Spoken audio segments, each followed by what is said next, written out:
G-Man Boxing. Do you know what I mean? Every single live he donates.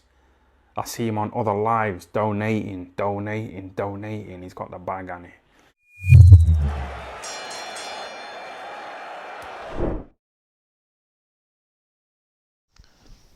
Alright, people. Dmitry Bivol comprehensively beats Gilberto Zurdo Ramirez 118, 110, and 170 and 111 on the judges' scorecards. And to be honest with you, I concur with that.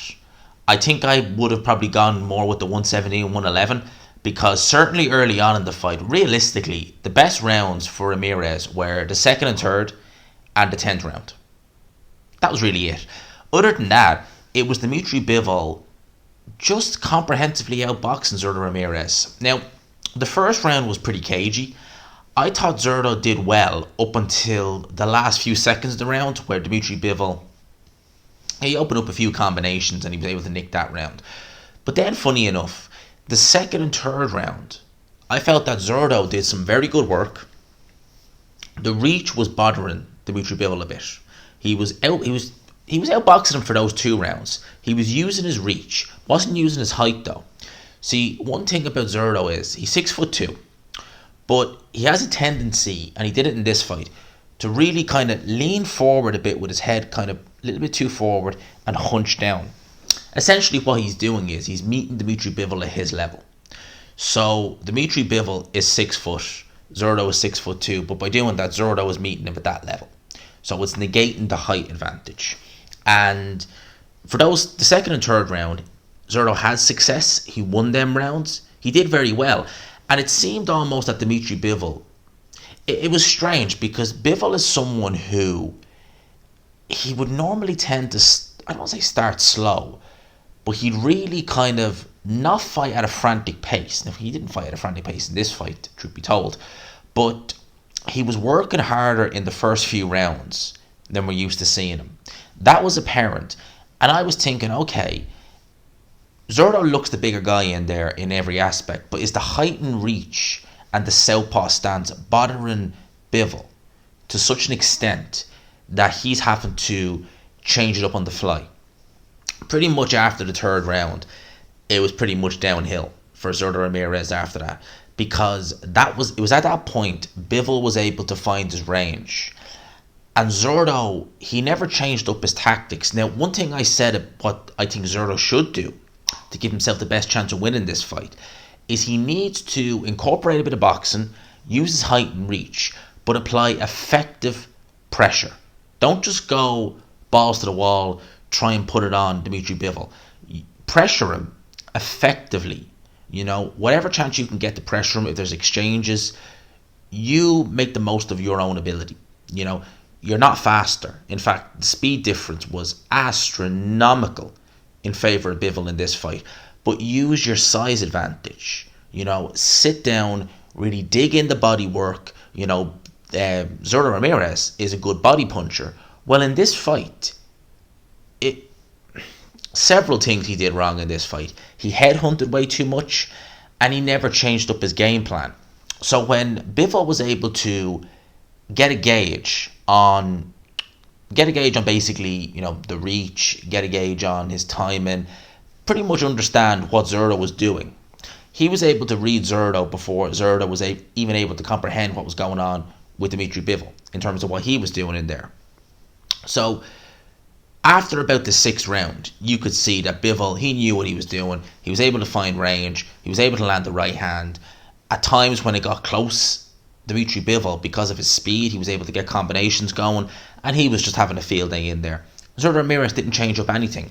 You know, in many ways, if you look at it like this, when Anthony Joshua fought Alexander Usyk, he literally, apart from a few rounds, he literally gave Alexander Usyk the fight he wanted. And in many ways, this was exactly the same with Dmitry Bivol and Zurdo Ramirez. With the exception of a few rounds, Zurdo literally gave Bivol the fight he wanted, which was baffling. You know, the fact of the matter is, when something's clearly not working in a boxing ring, you should change it up. But it was interesting. You know, Bivol only has around about a 50% KO ratio. Now, I've always disputed to KO ratio in the sense of I say, well, it's not indicative to how hard he hits.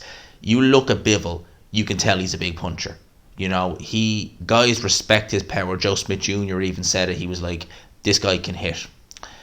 And I think that Zurdo Ramirez maybe got it into his head, okay, this guy's not really a puncher. Felt a few shots and then was like, oh, yeah, I can't afford to go kamikaze, go reckless and just put pressure on him.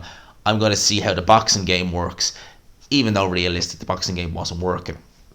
Now, later on in the fight, he did eventually start to put on a little bit more pressure. But Dmitry Bivol, his speed, his footwork, his judge of distance, his ring IQ, it all really told home. And I think the lack of body attacks early on in the fight really hampered Zurdo, because late on in the fight, when he did have opportunities to get Dmitry Bivol up against the ropes, when he had him in center ring where, you know, maybe he would be able to take a few steps in and try and get a bit close, Bivol still had his legs. He had his legs able to move out, use his superior footwork, use his speed, and then he was just a way out of danger. And not only was he way out of danger, there's many times where he was able to even just light Ramirez up. Again, I think he headhunted too much. I think that he missed the trick with going to the body. And Dmitry Bivol just showed why he's as good as he is. And I really did think this would be a tougher fight than the Canelo fight. But in reality, it was a much, much easier fight. I said that stylistically, I thought this would be a tougher fight because Ramirez brings a different style. You know, he is more a pressure fighter who can box. But in this fight, I mean, it was literally like watching Joshua Usyk, both fights. Where with Joshua, you need to pressure this guy. He's too quick, his footwork's too good, his judge of distance is too good. You're not going to outbox him. You might be able to have a couple of rounds where you're getting the better of it, but in the long run, you're just not going to outbox him. Joshua tried to outbox him. He lost both times. Ramirez tried to outbox Bivol, comprehensively beaten. He would have went out probably on a shield if he'd had gone the pressure route, but it would have probably given him more opportunities in there if he had done that. But as it is what it is. Dmitry Bivol moves on. He said to DAZN that, you know, the Canelo fight is there. You know, it's a more money fight, but he's chasing legacy. He wants undisputed. Him, Artur Beterbiev, they want that fight next year. Now, realistically, it's going to be about this time next year, I suspect, because the rumour is, well, more than a rumour, I think it's pretty much a done deal, is Yard versus Beterbiev, January 28th in London. So that is well over 2 months away. But Beterbiev, he's not getting any younger. He's 37 as far as I believe right now. So by then he'll be probably about 38. And the injuries are starting to pile up on him. You know, this year he was meant to fight, well, the talk was he was going to fight Yard in October, but the injuries, I don't trust Artur Beterbiev's body to get through a camp. And at this stage now, he's getting older.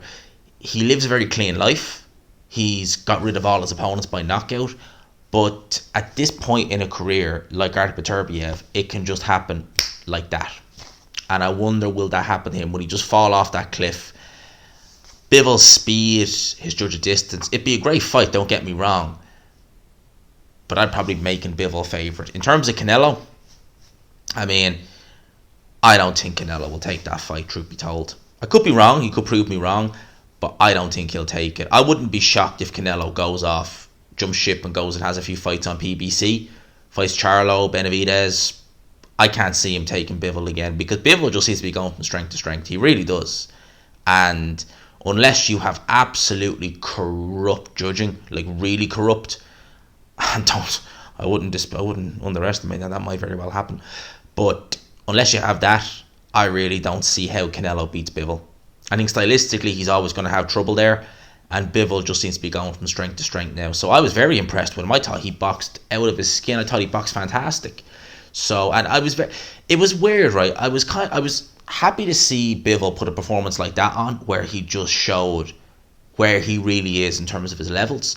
But I was disappointed in Ramirez, because I've always felt there was more to him than what he showed in this fight. I was looking at him, I was like, mate, you can do better than this. You're a better fighter than this. I've seen you before. You're better than this. But for whatever reason, he didn't let his hands go. When he did get chances, he didn't really sink the shots in. It's what it is. You know, I picked Bivol to win this fight on points. Thought it'd be closer than this, truth be told, but he won nonetheless. So, interesting to see what happens next for Zurdo. Don't know. Really don't know what he's going to do from here. Cruiserweight, maybe. I mean, he's a unit. He looked massive. Like, he looked massive in there. How this guy makes the weight is beyond me. Anyway, we'll leave it at that. Let me know your thoughts in the comment section below. Hope you enjoyed the video, people. Let me know your thoughts. We'll obviously have a chat about this tomorrow. We'll probably do a live at some point tomorrow. We'll have a chat tomorrow or Monday, one or the other. And we'll discuss it then. For now, I'll talk to these people. Have a good evening. Hope you enjoyed the video. Smash the like button, of course. Subscribe if you haven't already. I'll talk to you. Peace.